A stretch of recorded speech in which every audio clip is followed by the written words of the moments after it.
білесіздер ме? Мен Алматы облысы Панфилов ауданы Шохан Уәлиханов атындағы орта мектептің қазақ тілі мен әдебиеті пәнінің мұғалімі Есімбекова Жанара Құрманжанқызы. Қазақ әдебиеті 5-ші сынып.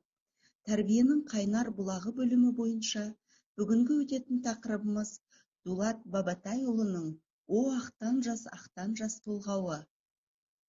Оқу мақсаты әдеби шығарманың тақырыбы мен идеясын анықтау. Сабақ мақсаты әдеби шығарманың тақырыбы мен идеясын анықтайды.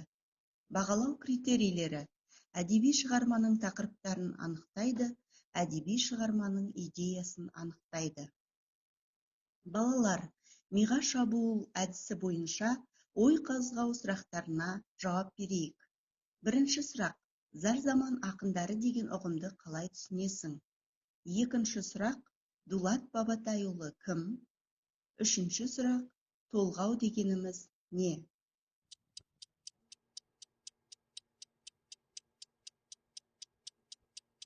Балалар, бұл сұраққа дұрыс және нақты жауап бердіңіздер деп ойлаймын. Зарзаман ақындары қазақ әдебиеттану ғылымына алғаш рет 1927 жылы Мұхтар Әуезов енгізген ұғым. Олар зарзаман кезеңінде ғұмыр кешіп, отарлық езгіге түскен қазақ халқының тағдырын жырлаған ақындар. Мұхтар Әуезов зарзаман ақындары дәуірін Абылайхан тұсынан Абайға дейінгі 100 жылға ұластырған. Зарзаман ақындарының бірі Дулат Бабатайұлы қазақ әдебиеті тарихындағы көрнекті тұлғалардың бірі. Дулат Бабатайұлы 1802 жылы қазіргі Шығыс Қазақстан облысының Аягөз ауданында дүниеге келген. Бұқар мен Ақтамберді жырауларды ұстаз тұтқан, көне түркі поэзиясынан тағылым алған. Ақын қазақ поэзиясын мазмұн, тақырып жағынан барынша байыта түсті. Ақынның терең мағыналы өлеңдері ұлы Абайға да әсер етті. Мұхтар Әуезовтың Абай жолы еңбегіндегі барлас ақынның прототипі Дулат Бабатайұлы. 19 ғасырдың орта шеніндегі Сарыарқадағы ең атақты ақындардың бірі. Өмірінің соңғы күндеріне дейін үлкен құрметке, даңққа бөленіп өткен ақын 1874 жылы өз елінде қайтыс болды. Толғау, өмір туралы, қоғам, адам тіршілігі, жақсылық, жамандық, тағы басқа тақырыптарда ақыл өсиет, насихаттық тұрғыда ой қозғайтын әдеби жанр. Толғаудың негізі дидактикалық сарын. Толғау ауызша дамып, біздің заманымызға ауызша жетті. Балалар, дәптерімізді ашып, сыр сандықтағы сөздерді жазып алайық. Білтелі, мылтықты оталдыратын ширатылған жіп. Сапы, қарудың түрі. Жібектен ызып, жібек матамен көмкерілген. Балалар, өлең мазмұнымен танысайық. Ол үшін «О ақтан жас» өлеңін мәнерлеп оқып шығыңыздар.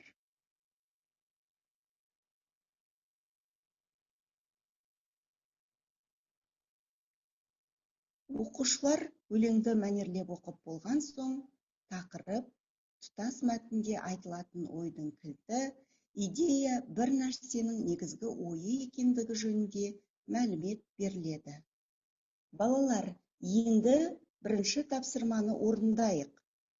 Шығарманың тақырыбын табыңыз. А. Ақынның жетім балаға артқан үміті. Ә. Жетімдіктің зардабы. Б. Жетім баланың күйініші. В. Ақтанның қуанышы. Дұрыс жауабын тауып көрейік.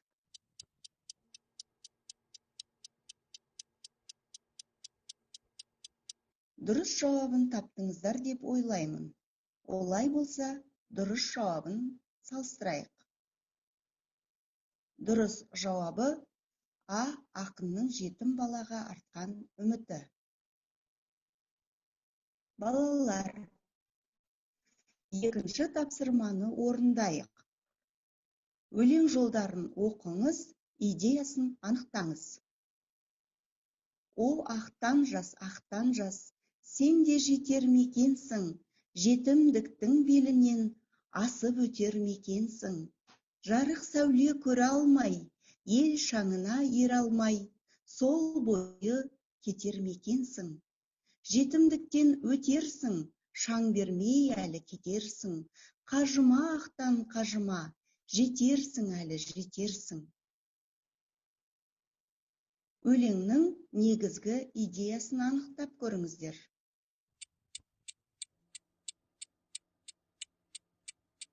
Дұрыс жауабымен сәйкестендірейік. Әдеби шығарманың идеясы: жетімге үміт арту арқылы барлық ер жігіттердің бойынан табылатын қасиеттерді көрсету. Дұрыс әрі нақты жауап берді деп ойлаймын. Балалар, енді қалыптастырушы бағалау тапсырмасын орындайық. Сұрақтар. Қазақ әдебиеттану ғылымына алғаш рет зар-заман ақындары ұғымын енгізген Мұхтар Әуезов. Дулат Бабатайұлы 1832 жылы дүниеге келген. Дулат Бабатайұлы Шығыс Қазақстан облысының Аягөз ауданында дүниеге келген. Мұхтар Әуезовтың Абай жолы еңбегіндегі барлас ақынның прототипі Дулат Бабатайұлы. Дулат Бабатайұлы 1876 жылы дүниеден өтті.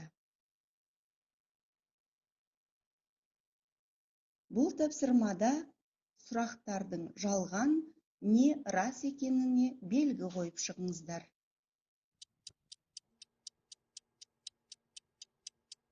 Бұл тапсырманы да нақты және дұрыс орындады деп ойлаймын. Олай болса, тексерейік. Жақсы, бүгінгі сабағымызды қорытындылайтын болсақ, Дулат Бабатайұлы туралы дерекпен таныстыңыз. Өлең мазмұнымен таныстыңыз. Әдеби шығарманың тақырыбы мен идеясын анықтадыңыз. Ендеше өзіңізді дескриптор арқылы бағалап шығыңыз.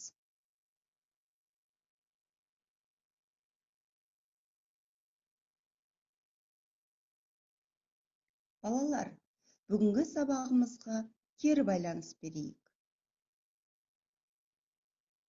Кері байланысқа желкенді жасыл түске, сары түске, қызыл түске бояйсыздар. Егер сабақ сізге ұнаса, және тапсырманың барлығын сәтті орындаған болсаңыз, желкенді жасыл түске бояңыз. Егер сабақта белгілі бір қиындықты кездестірген болсаңыз, желкенді сары түске бояңыз. Сабақ барысында тапсырмаларды орындау қиын болып, мұғалімнің көмегі қажет болса, желкенді қызыл түске бояңыз. Назарларыңызға рахмет.